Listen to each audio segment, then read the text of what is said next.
नमस्कार साथियों, स्वागत है आपका 21A learning for all YouTube channel में। आज हम बीएड प्रथम वर्ष की जो हमारी सीरीज चल रही थी उसमें तीसरी क्लास को पढ़ेंगे।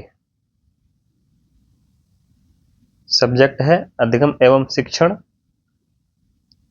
और पेपर कोड है BD 103। स्टार्ट करते हैं।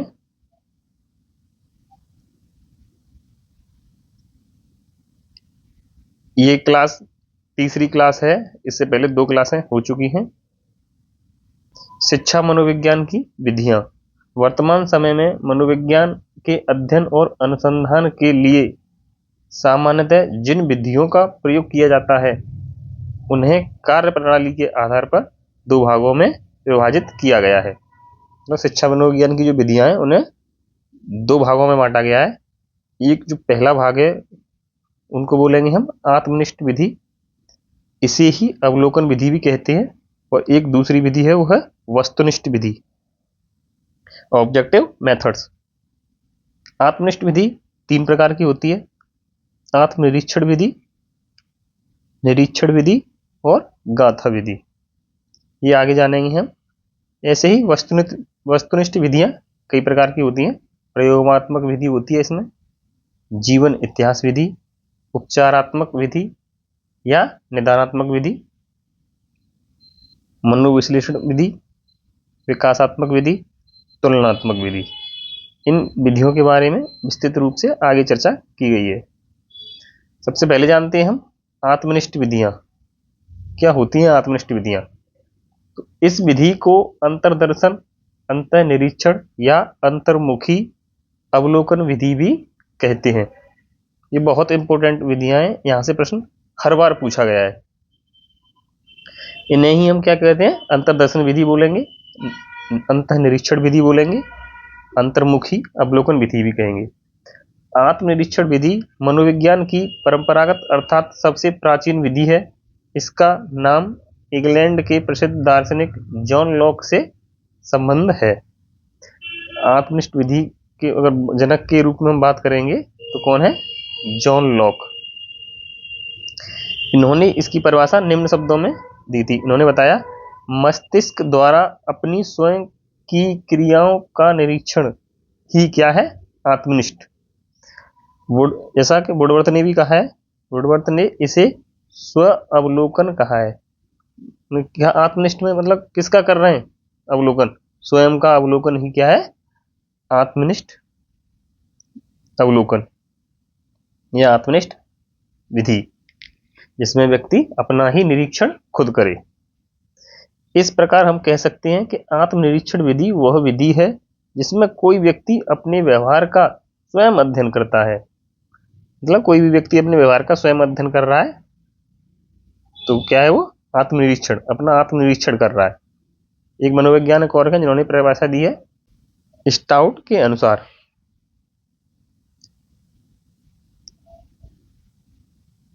अपने मस्तिष्क के क्रियाकलापों का क्रमबद्ध ढंग से अध्ययन करना ही अंतर्दर्शन है। इन्होंने बताया कि अपने मस्तिष्क के क्रियाकलापों द्वारा व्यक्ति अपना खुद का जो क्रमबद्ध अध्ययन करता है, सतत अध्ययन करता है, वो क्या है? अंतर्दर्शन विधि। नेक्स्ट, BN झा के अनुसार इन्होंने बताया, आत्मनिरीक्षणकर्ता अपने स्वयं के मन का निरीक्षण करने की प्रक्रिया ही क्या है? आत्मनिरीक्षण विधि। अब मैं आपको एक चीज और बता दूं, आत्मनिरीक्षण से ही आपको जानना है कि ये कौन सी विधि है। इसमें व्यक्ति अपने ही द्वारा अपना खुद का ही निरीक्षण करता है। ये तो रही साधारण शब्दों में बात। बाकी ये परिभाषाएं आपको इसलिए याद रखनी है क्योंकि पेपर में ये परिभाषा ही आती हैं और यही आप लोगों से छूट जाती हैं। आप इन परिभाषाओं को थोड़ा थोड़ा कोड बना के, जैसे आप अपनी सुविधा के अनुसार रख पाएं याद, तो उस तरीके से याद रखें। कोई कोड निकालें परिभाषा में से और उसके बाद फिर उस लेखक का नाम जोड़ें जो लेखक का नाम दे रखा है। ऐसे करके परिभाषा को याद करें, आपको परीक्षा में काफी हेल्प होगी। अब जानते हैं आत्मनिरीक्षण विधि के गुण या लाभ। तो पहला है सरल तथा कम व्यय वाली विधि है। ये काफी सरल है और कम खर्च होता है, कम खर्चीली विधि है। मानसिक क्रियाएं, ये व्यक्ति खुद का अध्ययन कर रहा है तो जाहिर सी बात है कि मानसिक क्रियाओं का ही संचालन कर रहा होगा। दूसरी प्रत्यक्ष अध्ययन विधि है, जब अवलोकन कर रहा है तो चीजें उसे खुद पता रहती हैं, तो ये क्या है, प्रत्यक्ष अवलोकन है। रचनात्मक विधि है, ये काफी विश्वसनीय विधि है। स्थान और समय का कोई प्रतिबंध नहीं है, इसमें व्यक्ति अपना जब खुद का निरीक्षण कर रहा है तो न इसमें स्थान का और न समय का कोई प्रतिबंध नहीं है, कहीं भी और किसी भी समय पर अपना व्यक्ति सेल्फ निरीक्षण कर सकता है। व्यक्तित्व में सुधार, जब व्यक्ति खुद का अवलोकन कर रहा है तो अपने ही व्यक्तित्व में सुधार भी कर सकता है। शिक्षण में सुधार, और अपने निरीक्षण के माध्यम से ही शिक्षण में कार्य में कहाँ कहाँ कमियां रह रही हैं उनको भी पता लगा सकता है। आत्मनिरीक्षण विधि के दोष, अच्छा इसके कुछ दोष भी हैं। क्या है, आत्मनिष्ठ आत्मगत विधि है। बताओ, ये भी एक इसका दोस्त है कि आत्मनिष्ठ आत्मगत विधि है। क्यों? क्योंकि ये अपने ही व्यवहार का अध्ययन कर रही है, दूसरे के व्यवहार का अध्ययन नहीं कर रही है, इसलिए ये क्या है, आत्मगत विधि है। अविश्वसनीयता है, क्योंकि खुद का कर पा रही है और भी खुद के व्यवहार से ही भी तो काम नहीं चलने वाला है ना, और सामाजिक गतिविधियां भी तो हमें याद रखनी है, उनका भी तो ध्यान रखना है। तो क्या है, ये अविश्वसनीयता की ओर इसका झुकाव ज्यादा है। मनोदशा की चंचलता, और मन की चंचलता पर भी डिपेंड करती है। ध्यान विभाजन, अकेले का कर रहे हैं तो ध्यान अकेले पे है, लेकिन जब 4 व्यक्तियों का और ऑब्जर्वेशन करते हैं तो 4 लोगों पर ध्यान जाता है, तो ध्यान विभाजन में भी कमी।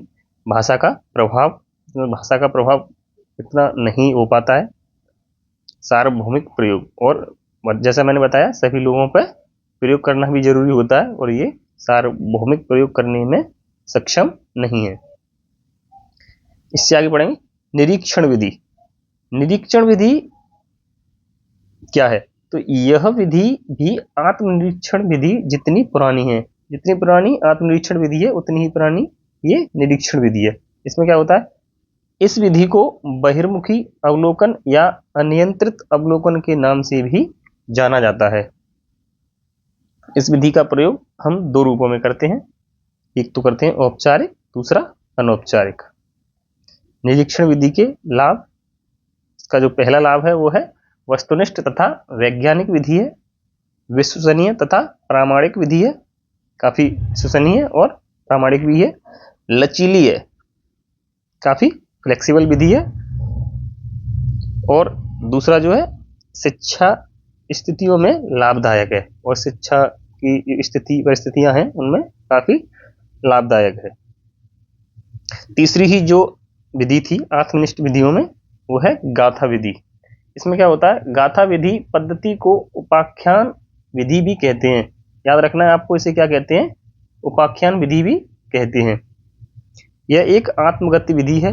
इस विधि में व्यक्ति अपने किसी पूर्व अनुभव या व्यवहार का पुनः स्मरण करके व्यक्ति एक दस्तावेज प्रस्तुत करता है। मनोवैज्ञानिक उसे सुनकर एक लेख तैयार करता है और उसके आधार पर अपने निष्कर्ष निकालता है। मतलब पहले व्यक्ति सुना उसने, फिर एक जो अपना रिव्यू एक तैयार करता है लेख, और उसके आधार पर निष्कर्ष निकालता है। इसे क्या बोलेंगे हम, गाथा विधि। गाथा विधि के कुछ गुण हैं। इस विधि में विभिन्न घटनाओं एवं तथ्यों का संचय व्यक्ति स्वयं स्मरण करके करता है, अतः यह तथ्य सत्यता पर आधारित होते हैं। इसमें क्या है, व्यक्ति घटनाओं और तथ्यों का संचयन जो व्यक्ति करता है वो खुद करता है, तो तथ्यों में प्रामाणिकता जो है अधिक होती है। दूसरा, इस विधि में तथ्यों की परस्पर तुलना की जाती है और आलोचनात्मक ढंग से उनकी व्याख्या की जाती है तथा उनके बाद निष्कर्ष निकाला जाता है। कोई भी चीजों, कोई भी व्यक्ति वस्तुओं में भी परस्पर तुलना की जाती है और उनमें आलोचनात्मक ढंग से उनकी व्याख्या की जाती है, फिर उसके बाद एक निष्कर्ष पर पहुंचा जाता है। ये क्या है, गाथा विधि का गुण। दूसरा, वस्तुनिष्ठ विधियां। वस्तुनिष्ठ विधियां में जो सबसे पहली विधि है वो है क्या है, जीवन इतिहास विधि। ये क्या है, किसी भी बालक व्यक्ति या प्रौढ़ की विलक्षणताओं अथवा सामान्य व्यवहार के कारणों का पता लगाने हेतु तथा उसके व्यवहार को उचित दिशा प्रदान करने हेतु हम इस विधि का प्रयोग करते हैं। इस विधि को नैदानिक विधि भी कहते हैं। जैसा क्रो एंड क्रो ने एक परिभाषा दी है, जीवन इतिहास विधि का मुख्य उद्देश्य किसी कारण का निदान करना है। व्यक्ति की विभिन्न समस्याओं को जानने हेतु उनका शारीरिक परीक्षण, मानसिक परीक्षण, साक्षात्कार आदि किया जाता है तथा समस्या के कारणों का पता लगाया जाता है और अंत में चिकित्सा या मनोवैज्ञानिक विधियों के माध्यम से उनके यथा कारणों को दूर किया जाता है। इसमें क्या करते हैं, सबसे पहले तो इस विधि में अनेक विधियों को सम्मिलित किया जाता है और क्या किया जाता है, समस्याओं को जानने हेतु उनका शारीरिक परीक्षण और मानसिक साक्षात्कार आदि दोनों किए जाते हैं। शारीरिक और मानसिक परीक्षण किए जाते हैं, फिर समस्याओं को कारणों का पता लगाया जाता है और अंत में उन कारणों का पता लगाने के बाद फिर मनोवैज्ञानिक चिकित्सा के माध्यम से कारणों को दूर किया जाता है। आगे मनोविश्लेषण विधि, काफी महत्वपूर्ण विधि है ये। इस विधि के जनक सिगमंड फ्रायड है, याद रखना है आपको। इन्होंने बताया कि मानव का व्यवहार उसके शारीरिक एवं मानसिक आवश्यकताओं एवं भौतिक जगत में उपस्थित विभिन्न उद्दीपकों द्वारा प्रभावित होता है, क्योंकि व्यक्ति का व्यवहार चेतन एवं अचेतन मन दोनों के द्वारा प्रभावित एवं संचालित होता है। इन्होंने बताया कि व्यक्ति का जो व्यवहार है मनुष्य के चेतन और अचेतन मन दोनों के द्वारा प्रभावित होता है और इसी के द्वारा संचालित होता है। आगे विकासात्मक विधि। विकासात्मक विधि, इस विधि के द्वारा व्यक्ति के विकास की विभिन्न अवस्थाओं के शारीरिक, मानसिक और सामाजिक विकास का अध्ययन किया जाता है। साथ ही व्यक्ति के विकास में वंशानुक्रम तथा वातावरण का जो प्रभाव पड़ता है उसका भी अध्ययन किया जाता है। तुलनात्मक विधि। तुलनात्मक विधि दो या दो से अधिक व्यक्तियों के व्यवहार संबंधी समानताओं को जानने के लिए तुलनात्मक विधि का प्रयोग किया जाता है, जिसके द्वारा उस तुलना से संबंधित लोगों के व्यवहारों को समझने में सहायता मिलती है। इस विधि में क्या किया जाता है, दो या दो से अधिक व्यक्ति या अर्थात वस्तुओं में समानताओं को जानने के लिए उनमें क्या है, तुलनात्मक रूप से प्रयोग किया जाता है। इसके माध्यम से संबंधित लोगों के व्यवहार को समझने में सहायता मिलती है। नेक्स्ट, अब ये तो रही मनोविज्ञान की विधियां। इसके बाद आगे चलते हैं, यह है विशिष्ट या असाधारण बालक। विशिष्ट बालक कौन होते हैं? विशिष्ट बालक अब हम ये जानेंगे। विविध आवश्यकता वाले बालकों को अपवादी बालक भी कहते हैं। मतलब ऐसे बालक जो सामान्य से अलग हैं, सामान्य जैसे नहीं है और किसी भी एक तरीके से सामान्य लोगों से अलग हैं, तो उन्हें हम क्या बोलेंगे? विशिष्ट बालक। यही आगे बताया गया है। सामान्य वे बच्चे जो अपनी योग्यताओं, क्षमताओं, व्यक्तित्व एवं व्यवहार के द्वारा अपनी उम्र के अन्य बच्चों से भिन्न होते हैं, विविध या विशिष्ट आवश्यकता वाले बालक कहलाते हैं। अपनी ही उम्र के अन्य बच्चों में भिन्न होते हैं, क्या कहलाते हैं? विशिष्ट बालक कहलाते हैं। इन बच्चों का मानसिक विकास या तो इतना अधिक होता है कि वे आगे निकल जाते हैं या फिर इतना कम होता है कि वे अन्य बालकों से पीछे रह जाते हैं।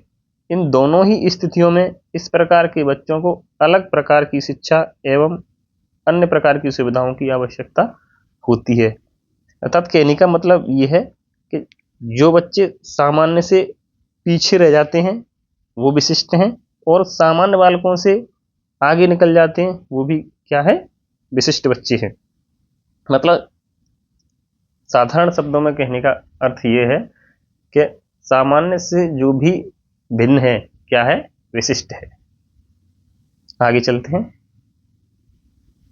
क्रो एंड क्रो के अनुसार विशिष्ट प्रकार ऐसे गुणों को रखने वाले व्यक्ति पर लागू किया जाता है जिसके कारण वह व्यक्ति अपने साथियों का विशिष्ट ध्यान अपनी ओर आकर्षित करता हो। ऐसा कोई व्यक्ति, वस्तु जो अपने ही परिवेश से किसी दूसरे का ध्यान अपनी ओर आकर्षित करे, क्या कहलाएगा वो? विशिष्ट बालक। परिभाषा और है रेवर के अनुसार विशिष्ट बालक से तात्पर्य अत्यधिक प्रवीण एवं प्रतिभाशाली बालकों के साथ साथ उन बालकों से भी है जो निम्न बुद्धि या अन्य शिक्षण असमर्थताओं के होते हैं। आगे परिभाषा है टेलफोर्ड के अनुसार विशिष्ट बालकों से तात्पर्य उन बालकों से है जो सामान्य बालकों से शारीरिक, मानसिक, संवेगात्मक तथा सामाजिक लक्षणों से भिन्न होते हैं। कहने का अर्थ वही है कि जो सामान्य बालकों से किसी भी तरह से भिन्न हो, शारीरिक क्षमता में, मानसिक क्षमता में, संवेगात्मक, सामाजिक लक्षणों में भिन्न है, तो क्या है वो? विशिष्ट है। एक परिभाषा और है हेवेट तथा फोरनेस के अनुसार, उन्होंने बताया विशिष्ट ऐसा व्यक्ति होता है जिसकी शारीरिक, मानसिक, बौद्धिक इंद्रियां तथा क्षमताएं अनोखी हों। तो क्या है वो? विशिष्ट बालक है। एक परिभाषा और है हेग के अनुसार विशिष्ट बालक वह है जो किसी एक अथवा कई गुणों की दृष्टि से सामान्य बालक से पर्याप्त मात्रा में भिन्न है। सामान्य से जो पर्याप्त मात्रा में भिन्न है वो क्या है? विशिष्ट बालक। विशिष्ट बालकों की विशेषताएं, इनकी विशेषता जानते हैं। यह औसत स्तर के बालकों से अलग होते हैं। ये प्राय विलक्षण प्रतिभा, असाधारण एवं भिन्नता का व्यवहार करते हैं। इनमें भिन्नता सकारात्मक तथा नकारात्मक दोनों प्रकार की हो सकती है। ये आपको याद रखना है, इनमें जो भिन्नता होती है वो या तो सकारात्मक हो सकती है और नकारात्मक भी हो सकती है।